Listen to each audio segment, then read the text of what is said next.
So good evening to all. कैसे हैं आप लोग? आप सभी अच्छे होंगे। आशा करती हूँ आप लोग 10th की स्टडीज को लेकर सीरियस होंगे और होना भी चाहिए।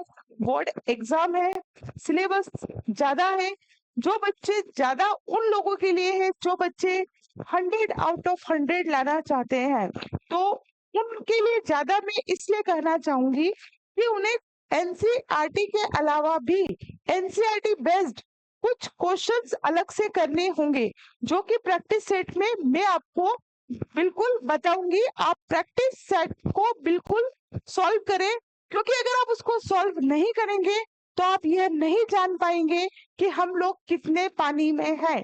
आफ्टर द एक्सरसाइज, जब एक्सरसाइज हो जाए उसके बाद आपको पूरे प्रैक्टिस सेट करना है।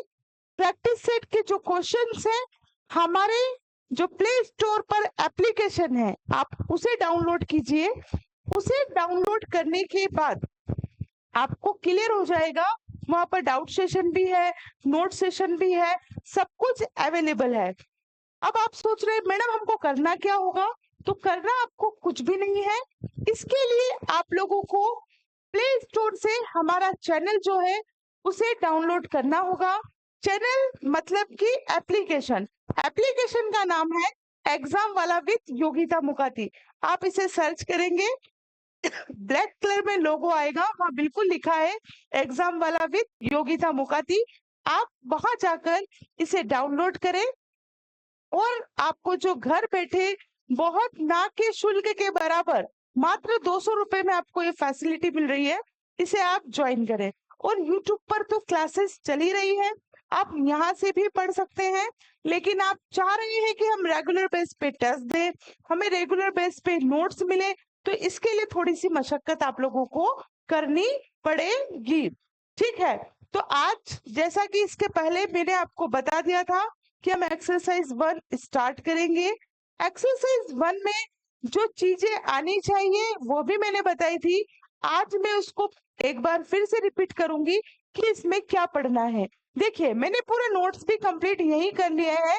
एज इट इज नोट मैं आपको जो है दे दूंगी। कहाँ पर दे दूंगी?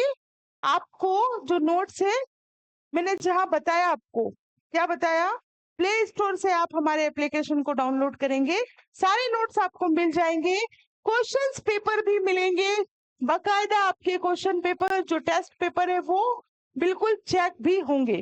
लेकिन समस्या यही है बच्चा कि मेहनत आपको करनी होगी।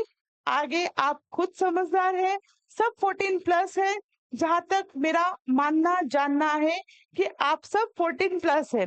14 साल की उम्र में हमारे अंदर इतनी बुद्धि तो होती है कि हमारे लिए क्या बेटर है और क्या नहीं। तो अब आप खुद समझदार हैं। आइए आते हैं हम हमारे टॉपिक पर। क्लास 10 का एनसीईआरटी बेस्ड ये क्लासेस है।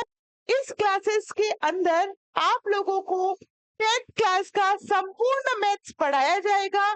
बच्चा किसी भी बोर्ड से हो, सीबीएसई हो, स्टेट बोर्ड हो, सारा यहाँ पर कवर कराया जाएगा। एनसीईआरटी बेस्ड पूरा पढ़ाया जाएगा। मैंने आपको बताया था कि हमारी जो एक्सरसाइज 1 है वो रियल नंबर्स रिगार्डिंग है। इसके अंदर मेनली हमें जो आना चाहिए वो एलसीएम, एचसीएफ, रैशनल नंबर और इरेशनल नंबर। रैशनल नंबर क्या है, इरेशनल नंबर क्या है? ठीक है, मैं एक बार फिर से आपको बता दूं कि लाइटिंग का प्रॉब्लम है। हो सकता है क्लास चलते चलते बंद हो जाए, एकदम से लाइट जाएगी, क्लास बंद होगी, क्योंकि अभी यहाँ इन्वर्टर का कनेक्शन नहीं हो पाया। तो आप टेंशन ना लें, मैं पार्ट 2 करके उसके आगे का जो वीडियो है उसे अपलोड कर दूंगी। चलिए हम आगे बढ़े उसके पहले आप लोगों से मेरा निवेदन है कि चैनल को आप सब्सक्राइब कर लें, अधिक से अधिक इस लिंक को शेयर करें। और आप कौन सी क्लास में है, क्योंकि बहुत से बच्चे 9th में भी 10th की प्रिपरेशन करते हैं, तो ये मुझे कमेंट में लिखकर बताएं आप कहाँ से हैं, कौन सी क्लास में है और आपका नाम। ये 3 चीज मुझे आप बता दीजिए तो मुझे बहुत अच्छा लगेगा। चलिए, ये सब है इसके अंदर LCM, HCF, rational number, irrational number. अगर आपने इन चारों की गुत्थी समझ ली, इन चारों को आपने समझ लिया, मुझे लगता है मोस्टली बच्चों को ये आता होगा नहीं आता तो टेंशन लेने की कोई आवश्यकता नहीं है। उसके बाद रेशनल इरेशनल नंबर, ये चार चीज अगर आपने ये 4 थिंग्स के कॉन्सेप्ट अगर क्लियर कर लिए तो फिर 1.1 में कुछ नहीं बचता, मतलब पूरी एक्सरसाइज में कुछ नहीं बचता।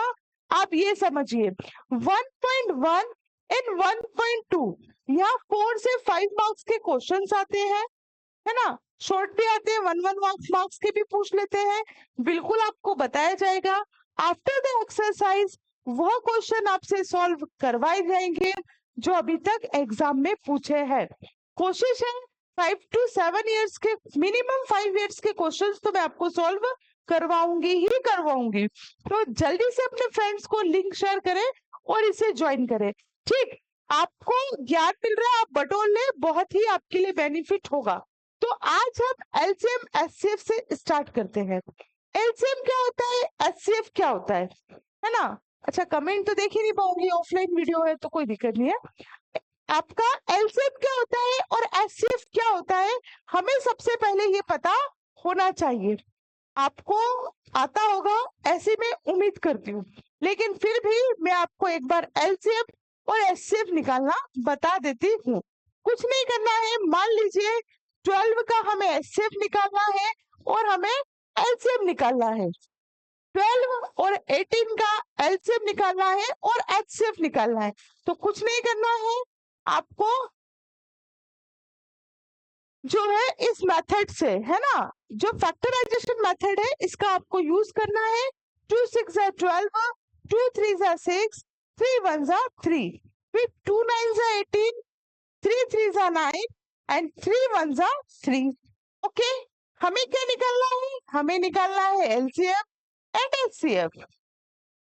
क्या निकालना है, हमें निकालना है एलसीएम और एचसीएफ, हमको दोनों निकालना है। लोएस्ट या लीस्ट कॉमन मल्टीप्लायर्स या हाईएस्ट कॉमन फैक्टर भी बोलते हैं ना। ओके, तो हमने पहले लिखे किसके, 12 के जो हमारे पास इसके गुणनखंड मल्टीप्लायर्स है उसको लिखे, फिर हमने 18 वाले को लिखे, कितना आया 2 into 3 into 3। HCF then LCM। HCF वो होता है बेटा जो दोनों में कॉमन हो। तो दोनों में कौन सा कॉमन है, 2 कॉमन है और 3 कॉमन है, तो हमने कर दिया 2 इंटू 3। तो इसका HCF कितना हो गया, 6 हो गया। अब एलसीएम कैसे निकालेंगे मैडम, तो जो दोनों में कॉमन हो उसको तो हम वन टाइम लिखेंगे, ये और ये। क्या बचा 2 और 3, तो उसको हमने यहाँ लिख दिया। तो 2 3 जा 6, 6 2 जा 12 और 12 3 जा 36। हिंदी में बोले तो 2 3 6, 6 दूनी 12, 12 का 12, 12 24, 12 दिया 36, 36। ठीक है, मतलब हमें एलसीएम निकालना है तो जो दोनों में कॉमन है उसको एक ही बार लिखना है और जो बचे हुए उनको हमें लिखना है। इसी के अपोजिट एचसीएफ वह होगा जो दोनों में कॉमन है। ठीक है, तो अगर आपको आता है, ब्लर होता है कैमरा तो आप मुझे है ना बताएं कि हाँ मैडम ब्लर होता है, तो मैं कुछ ना कुछ इसमें सेटिंग देखूंगी। ओके, तो एचसीएफ और एलसीएम आप उम्मीद करती हूँ कि आपको आता होगा, लेकिन बहुत से बच्चे ऐसे कि उन्हें नहीं आता, तो उनको क्या करना है, उनको कुछ नहीं करना है। डिजिट दी हुई है पीछे 1.1 में, बहुत सारे क्वेश्चंस में डिजिट्स दी हुई है, आप उसको सॉल्व कीजिए बिना देखे। हम आज पढ़ेंगे लेकिन आप उसको सॉल्व कीजिए। तो हम पढ़ रहे थे एलसीएम और एचसीएफ।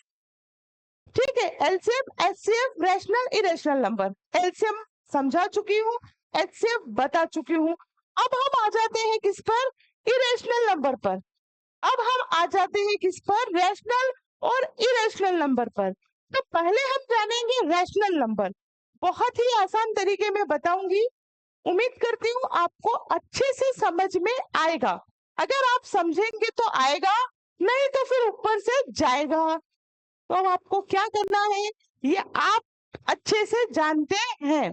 ठीक है, तो हम सबसे पहले पढ़ेंगे रैशनल नंबर कि रैशनल नंबर क्या होते हैं। हमें जनरली पता है कि P/Q इज इक्वल टू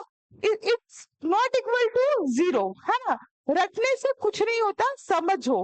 क्या होते हैं rational number? Numbers that you can write as a fraction of two integer. ऐसे दो पूर्णांक जिसको हम फ्रैक्शन के फॉर्म में लिख सके, वो क्या होते हैं? हमारे रैशनल होते हैं। रैशनल नंबर रिप्रेजेंट करते हैं हम किससे? P upon Q। मान लीजिए आप P और Q क्या है? आपके दो इंटीजर है, दो पूर्णांक है, और Q is not equal to 0।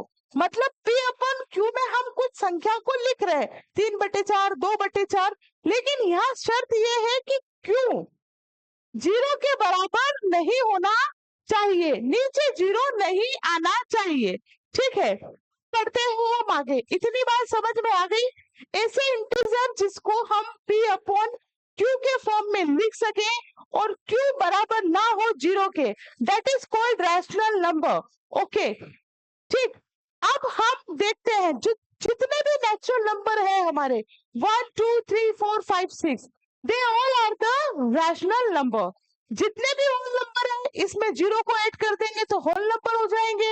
0 1 2 3 4 5 ये भी क्या है? हमारे जो है रेशनल नंबर है। अब आप बोलेंगे इंटीजर है, -5 4, ये सब हमारे रैशनल नंबर है। बोलेंगे मैडम ये तो मतलब बटे में है ही नहीं, लेकिन भाई इसके बटे में हम 1 तो लिख सकते हैं। ठीक है, 2 के अपॉन में 1 लिखने से इस संख्या पे कोई प्रभाव नहीं पड़ता है। ठीक है, इतनी बात समझ में आई? ओके, चलिए, आशा करती हूँ आपको ये चीज तो नेचुरल, वो होल नंबर और इंटीजर्स, ये तो अच्छे से समझ में आ गए होंगे। अब हम बात करते हैं terminating decimal. Terminating decimal 2.5, 2.108, they all are the rational number. आप डिवाइड करके देखें, आपको इंटीजर्स प्राप्त होंगे। रिपीटिंग डेसिमल, जहां पर रिपीट हो रही डेसिमल, ठीक है, जैसे 1/3 को डिवाइड करेंगे 0.333, 1/7 142857, 142857, जहां पर संख्या रिपीट होने लग जाए तो वो क्या होंगे? Repeating decimal. इतनी बात समझ में आई? जहां पर अगर समझ में नहीं आई तो आप कुछ ना कीजिए, आप इसको दिमाग में रख लीजिए, कुछ भी करने की आवश्यकता नहीं है। कोई संख्या अगर आपके सामने है, मान लीजिए 2 है, तो सोचिए क्या ये नेचुरल नंबर है? तो रैशनल नंबर है। होल नंबर्स, तो कोई संख्या 1 2 3 होल नंबर्स में आती है तो ये भी क्या हो गया? हमारे रैशनल नंबर। ठीक है, ये चीज बहुत अच्छी कॉन्सेप्ट है, अगर आप दिमाग में बिठाएंगे तो आपको बहुत अच्छे से समझ में आएगी। आगे चलते हैं हम इरेशनल नंबर पर। इरेशनल नंबर क्या है? इरेशनल रैशनल का अपोजिट। जो रेशनल होगा वो इरेशनल नहीं होगा, है ना? ये लिखा है, आप देखिए, an irrational number is any real number that can not be express as a simple fraction p upon q। Simple fraction में जिसको हम ना लिख पाए, सिंपल फ्रैक्शन में जिसको हम ना लिख पाए, वो क्या है? हमारे इरेशनल नंबर है। √2, √3, ये सब हमारे इरेशनल नंबर है। आगे चल के हमें इसे प्रूफ भी करना है कि प्रूफ कीजिए कि यह इरेशनल नंबर है। Proof that √2 is a irrational number. Okay, so हम इसे आगे चल के प्रूफ भी करेंगे। अब देखिए, कुछ यहाँ पर हमने नंबर्स लिखे हैं, ठीक है, इसमें से एक नंबर जो ओपन एग्जाम होती है पूछा भी गया था, √225 रेशनल नंबर। कैसे? आप ऐसे मत देखो कि √2 है, ये अगर इरेशनल हो गया तो ये भी इरेशनल हो जाएगा, यह बाहर नहीं निकलेगा, रूट के बाहर नहीं निकलेगा। ये अब देखो, यहाँ पर एक दुविधा ये हो रही होगी आपको कि मैडम ये इरेशनल नंबर है और ये रेशनल नंबर है, कैसे दोनों रूट में है और एक इरेशनल बोल रहे हो आप और एक रैशनल बोल रहे हो, so how it is possible? कुछ भी नहीं है। देखो, इसको आप ये तो मानते हैं ना 1 2 3 ये सब हमारे रैशनल नंबर है, मैंने अभी आपको पढ़ाए। हम इस 225 का अगर रूट निकालते हैं, किससे जाएगा? 3 से। ठीक है, 3 से इसको डिवाइड करेंगे, 3 2 6, एक बचा। ठीक है, देख लेते एक बार। ठीक है, तो ये क्या हो गया, 3 into 5 अगर हम अब इसको सॉल्व करते हैं तो आपको पता है कि पेयर में डिजिट बाहर निकलेगी तो कितना आएगा 15। तो इसका आंसर कितना हो रहा है 15। कितना हो रहा है 15। इसका रूट कितना आ रहा है 15। ठीक है, ये करके ही बता रही हूं मैं आपको।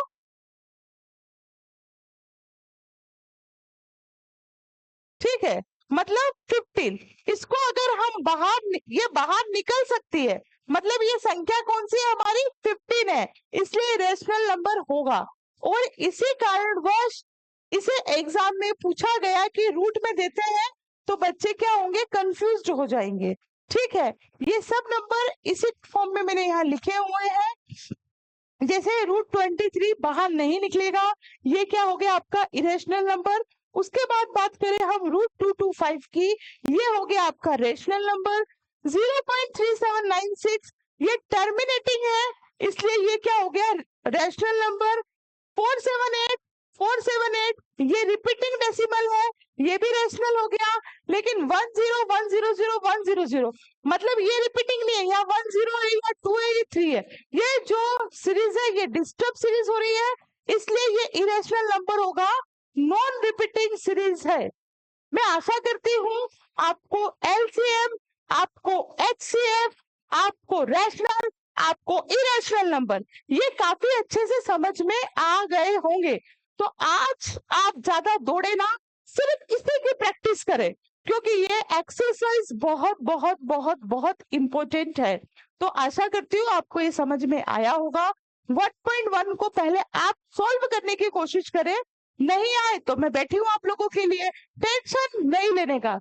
ठीक है, तो आज के लिए इतना ही, नेक्स्ट क्लास में हम बहुत जल्द मिलेंगे। हाँ अच्छा, आप ये मत सोचो कि 16-17 मिनट की ही क्लासेस रहेगी, नहीं, अभी शुरुआत हुई है, आपको राउंड किया जा रहा है। ठीक है, ये क्लासेस बढ़ती जाएंगी, 30 मिनट, 40 मिनट, 1 आवर्स, 130, फिर मैराथन भी चलेगी। तो टेंशन ना लें, लंबी सांस लें और सॉल्व करें। ठीक है, तो आज के लिए इतना ही, नेक्स्ट क्लास में हम और इससे आगे का पढ़ते हुए क्लास का जो टाइम ड्यूरेशन है उसको भी बढ़ाएंगे। So thank you very much.